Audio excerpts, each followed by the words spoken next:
Bienvenida. Hoy nos vamos a meter en un tema complejo, con mucha historia detrás y mucho debate. Los movimientos de izquierda. Tenemos análisis que van desde el socialismo de Estado del siglo XX hasta la socialdemocracia en Europa o las experiencias más recientes, ¿no? Las progresistas en América Latina. La idea no es dar medallas de buenos o malos. Queremos entender la complejidad, qué impacto social tuvieron y la economía, qué tal duraron, cómo se llevaron con la democracia. Vamos a mirar a fondo lo que nos dicen estos papeles. Exacto. Es que bajo esa etiqueta, la de izquierda, pues conviven visiones muy diferentes. Desde proyectos que buscaban cambiarlo todo, una ruptura total, hasta otros, más reformistas, ¿no? Que han trabajado dentro del sistema capitalista y democrático. Así que usaremos esos criterios: lo social, la economía, cuánto duraron, si hubo cambios de fondo y la legitimidad democrática, para desgranar un poco los logros y los problemas que se ven en los análisis. Pues empecemos por el principio, por esos modelos que, como decías, buscaban los cambios más radicales.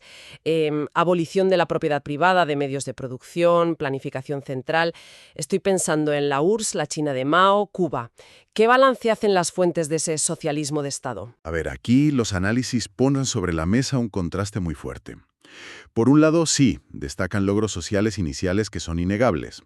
Sobre todo si piensas de dónde venían, ¿no? Sociedades a menudo muy desiguales, agrarias. Se mencionan campañas masivas de alfabetización, por ejemplo. Creación de sistemas de salud, educación universal. Cuba sale mucho en los documentos, ¿sí? También la URSS en sus comienzos. Se hablaba de erradicar la pobreza extrema, el desempleo, y se hicieron nacionalizaciones, reformas agrarias, que cambiaron mucho las estructuras de poder. Suena a un avance social potente, la verdad.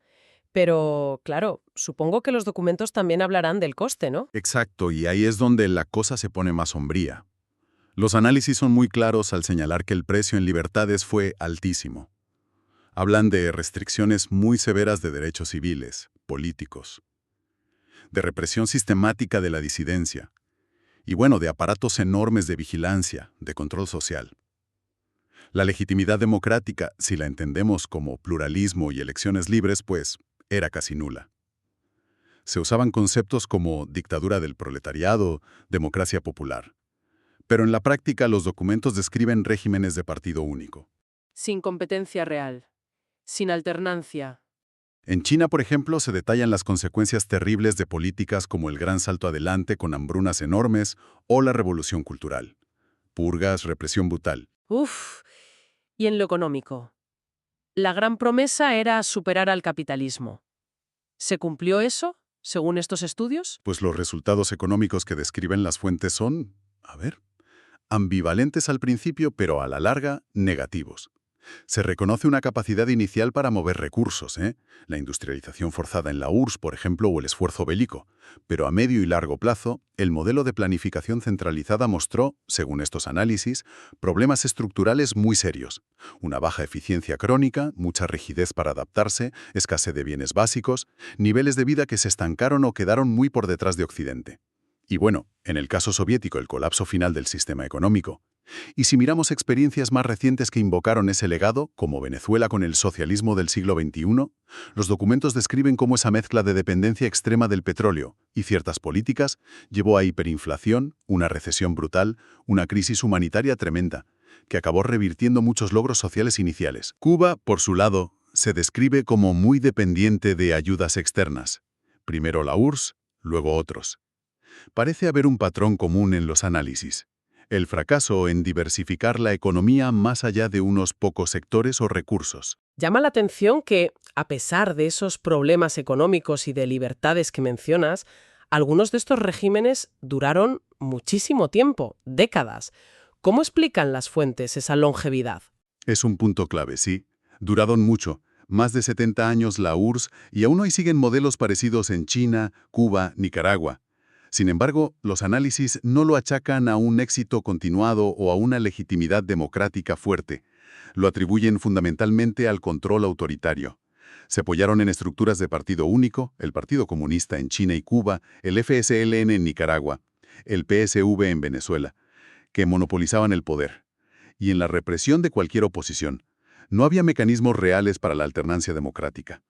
Además, señalan la formación de nuevas élites, ¿no? Ligadas al partido, al Estado, al ejército, que concentraban el poder y los privilegios. Entendido. Bueno, pues demos un giro. Vamos a otro modelo muy diferente que también se asocia a la izquierda. El reformismo dentro de democracias capitalistas. Pienso en Europa de posguerra, claro. El estado de bienestar. La socialdemocracia escandinava, Alemania. Pero los documentos también mencionan casos en América Latina como Uruguay o el Chile de la Concertación. Aquí los resultados parece que van por otro lado, ¿verdad? Radicalmente distintos, sí. Este modelo, tal como lo describen las fuentes, siempre operó dentro de las reglas de la democracia liberal y la economía de mercado. Y sus logros sociales se califican como importantes y sobre todo mucho más duraderos. Los análisis destacan una reducción grande y sostenida de la desigualdad, de ingresos y de oportunidades. Especialmente en los países nórdicos, Alemania. Construyeron sistemas universales muy potentes de seguridad social, pensiones, salud, educación pública de calidad, pilares de su calidad de vida. Se fortalecieron mucho los derechos laborales, la negociación sindical, y todo esto, insisten las fuentes, en un marco de estabilidad política y respeto total a los derechos humanos y libertades. También se apunta a la consolidación de derechos de minorías, se cita el matrimonio igualitario en Uruguay o Argentina, por ejemplo, impulsado por gobiernos de este tipo. Figuras como Olof Palme en Suecia o partidos como el SPD alemán son referentes claros. Sí, el modelo nórdico siempre sale a relucir. Pero bueno, ningún modelo es perfecto. ¿Qué desafíos o puntos débiles identifican estos análisis en la socialdemocracia? Claro, se señalan varios desafíos. Uno, la necesidad de impuestos relativamente altos para financiar todo eso, que siempre genera debate, claro. Otro, muy actual, es la presión financiera sobre estos sistemas, por el envejecimiento de la población, más gasto en pensiones, salud, y por la globalización, que puede presionar los estándares laborales o los impuestos a empresas. Además, se dice que el ritmo de cambio social suele ser más lento, más gradual que en los modelos revolucionarios, y que siguen existiendo desigualdades o problemas estructurales. El ejemplo de Chile que mencionabas es interesante. A pesar de los avances de la Concertación, problemas de fondo en pensiones o salud heredados de la dictadura, pues, generaron un malestar que, según algunos análisis, influyó en el estallido social de 2019. ¿Y en la economía? ¿Cómo se valora su gestión? ¿Se asocia mucho a la prosperidad europea de posguerra, los 30 gloriosos? Sí, la estabilidad económica y esa prosperidad compartida son rasgos que los análisis ligan mucho a este modelo, sobre todo en esa época dorada europea. La fórmula era combinar el mercado con una intervención estatal fuerte para redistribuir, regular y garantizar servicios públicos. En general, las fuentes describen a estos gobiernos como fiscalmente responsables, capaces de insertarse bien en la economía mundial, generando confianza. Se menciona el caso de Uruguay con el Frente Amplio como un ejemplo en Latinoamérica de izquierda que combinó políticas sociales con prudencia macroeconómica y estabilidad. Entiendo esa estabilidad general, pero ¿identifican los documentos alguna vulnerabilidad económica de este modelo? ¿Alguna pega? Sí. No son inmunes a las crisis globales, claro. Los análisis señalan que en momentos de shock fuerte, como la crisis del petróleo de los 70 o la financiera de 2008, pues estos modelos también sufrieron. Y a menudo, los gobiernos socialdemócrata tuvieron que aplicar medidas de austeridad o reformas que recortaron, al menos en parte, algunas prestaciones o derechos del estado de bienestar. Eso demuestra que necesitan adaptarse continuamente. Además, desde posiciones más a la izquierda, a veces se les critica por ser demasiado pragmáticos, ¿no? Por conciliar con lógicas neoliberales o no atreverse a cuestionar más a fondo las estructuras capitalistas. La diferencia fundamental con el socialismo de Estado parece estar entonces en la relación con la democracia, ¿no?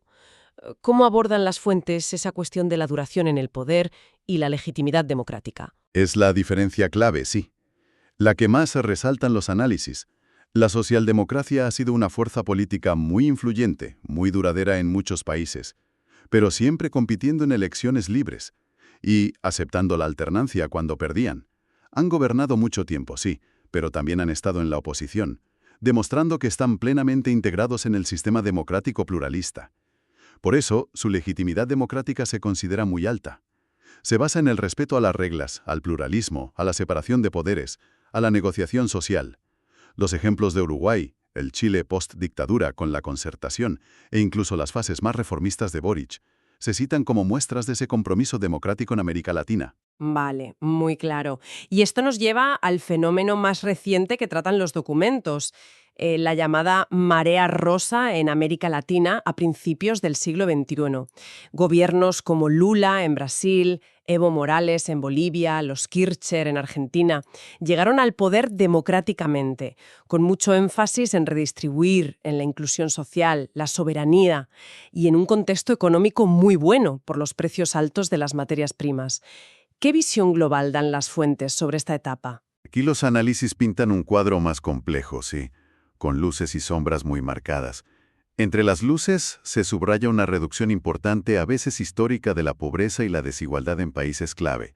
Los documentos citan explícitamente el impacto de programas como Bolsa Familia en Brasil con Lula y el PT, o las políticas de nacionalización y redistribución en Bolivia con Evo y el MAS.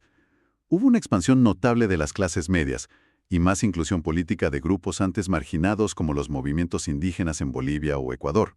Logros importantes, desde luego, pero has mencionado sombras. ¿A qué se refieren los análisis cuando hablan de debilidades o aspectos negativos en lo social? La principal debilidad que señalan los estudios es la vulnerabilidad de esos avances. Esa reducción de la pobreza se consiguió mucho con transferencias de dinero directas, que fueron muy efectivas a corto plazo, sí, pero dependían muchísimo de los ingresos fiscales extra del boom de las commodities, de las materias primas.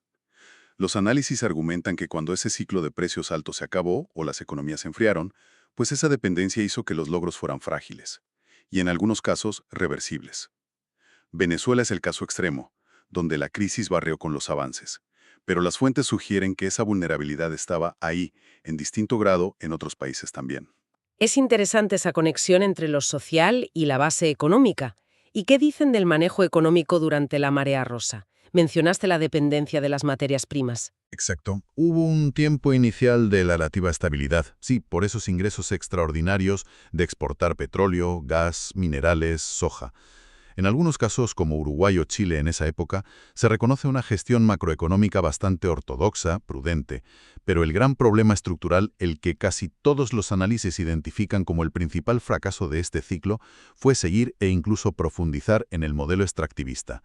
No se aprovechó la bonanza para invertir de verdad en diversificar la producción, en ciencia, tecnología, en generar valor agregado. Esa falta de transformación estructural, argumentan, es lo que minó la sostenibilidad a largo plazo de los avances sociales.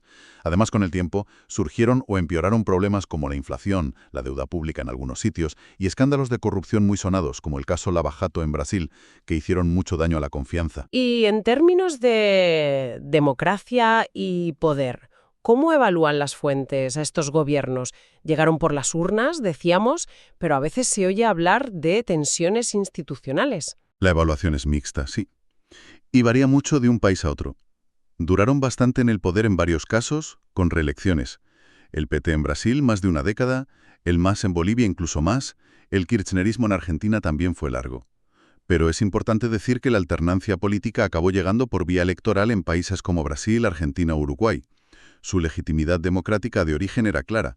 Llegaron por elecciones libres, a menudo con mucho apoyo popular al principio y movilización social. Sin embargo, los análisis también documentan en algunos de estos procesos, y es importante no generalizar, tendencias preocupantes.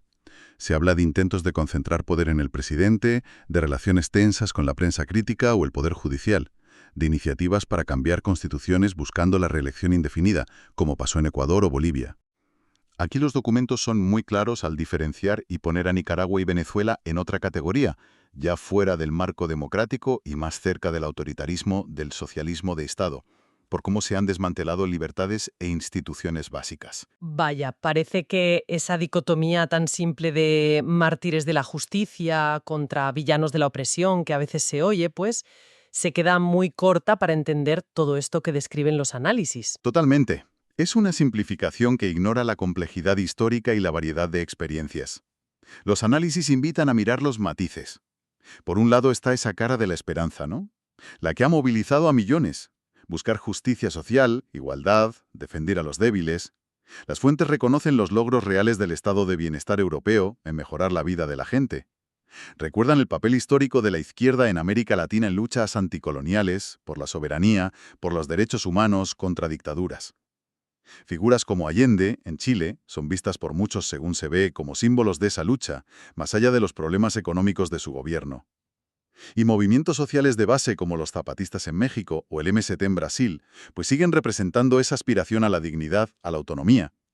Pero, por otro lado, los mismos análisis documentan, sin pelos en la lengua, la cara de la tiranía. Describen la represión brutal, el coste humano de esas utopías totalitarias, el colapso económico y social ligado a regímenes como la URSS de Stalin, la China de Mao, con tragedias como el Gran Salto Adelante o la Revolución Cultural, o la deriva autoritaria y la crisis humanitaria en la Venezuela actual. Hablan de violaciones sistemáticas de derechos humanos, de hambrunas por decisiones políticas, de un control asfixiante del Estado. Y en casos más recientes, del uso de tácticas populistas para erosionar las democracias desde dentro. Por eso la insistencia en los matices es clave. No se puede meter en el mismo saco, como bien dicen los documentos, a la socialdemocracia escandinava, que funciona en democracias consolidadas, y a los regímenes comunistas de partido único. Sus métodos, sus valores declarados y, sobre todo, sus resultados históricos son radicalmente distintos. Incluso dentro de la marea rosa, las fuentes distinguen entre enfoques más pragmáticos y respetuosos con las instituciones, y otros que derivaron al autoritarismo. La invitación es evaluar críticamente caso por caso, reconociendo avances, sí, pero también señalando fracasos y contradicciones, y comparando siempre las promesas con la realidad. Ni el mercado ni el Estado son buenos o malos en sí mismos. Depende de cómo se usen. Entonces, si intentamos sacar una lección, digamos, de largo alcance de estos análisis comparativos, ¿qué factores clave aparecen como decisivos para que los beneficios sociales que busca la izquierda puedan ser realmente sostenibles en el tiempo? Pues los documentos apuntan de forma bastante consistente a 3 factores que están conectados y parecen cruciales. El primero, un marco económico que funcione razonablemente bien. Estable, mínimamente eficiente. La evidencia histórica analizada sugiere que las políticas sociales ambiciosas solo aguantan a largo plazo si hay una economía que las pueda financiar. En ese sentido, la economía mixta, mercado más regulación y redistribución estatal, con cierta disciplina fiscal, como la que practicó la socialdemocracia exitosa, pues parece que ha sido más resistente y sostenible que los modelos de planificación central total. Esos tendieron a la rigidez, la ineficiencia y, al final, al estancamiento o al colapso. Vale, una economía estable. ¿Cuál sería el segundo? El segundo factor clave es la capacidad de impulsar transformaciones estructurales en la economía, no solo redistribuir la riqueza que ya hay. Esto es especialmente importante en países que dependen de recursos naturales, como vimos en América Latina. Para que los logros sociales no sean flor de un día, los análisis sugieren que hay que invertir en diversificar la producción, en educación de calidad, en innovación, en cambiar la matriz económica para no depender de ciclos de precios volátiles. Este fue, como decíamos, el gran déficit que se señala en la marea rosa. La redistribución no se acompañó de esa transformación estructural profunda. La socialdemocracia clásica, aunque más gradual, se centró más en mejorar y regular el sistema existente, creando redes de protección más integradas en esa estructura productiva. Economía estable y transformación estructural. ¿Y el tercero? Y el tercero, inseparable de los otros dos, la solidez de las instituciones democráticas y el pluralismo político. La estabilidad institucional es fundamental. El análisis comparado sugiere que el respeto a las reglas del juego democrático, los contrapesos efectivos, la libertad de prensa, la independencia judicial, las elecciones libres y justas, la aceptación de la alternancia, rasgos centrales de la socialdemocracia. Pues todo eso crea un entorno donde las políticas sociales tienen más probabilidades de durar, de ir más allá de un gobierno concreto y de adaptarse a nuevos retos con consenso y negociación. Por el contrario, el autoritarismo, sea el de los socialismos de Estado o las tendencias a concentrar poder vistas en algunos progresismos, genera incertidumbre, polarización y un riesgo constante de retrocesos bruscos. Y eso dificulta consolidar a largo plazo los avances sociales. Queda bastante claro, después de revisar estos análisis, la enorme diversidad de caminos y de resultados dentro de eso que llamamos izquierda. Y parece que sí emerge un patrón, ¿no? Los documentos sugieren que los modelos que operaron dentro de democracias y economías mixtas como la socialdemocracia han logrado los beneficios sociales más estables y duraderos. Exacto. Mientras que los intentos de cambio radical vía socialismo de Estado, aunque consiguieron avances sociales iniciales importantes, sobre todo al principio, lo hicieron, según estos análisis, a un coste humano y en libertades inmenso. Y a largo plazo, fracasaron económica y democráticamente.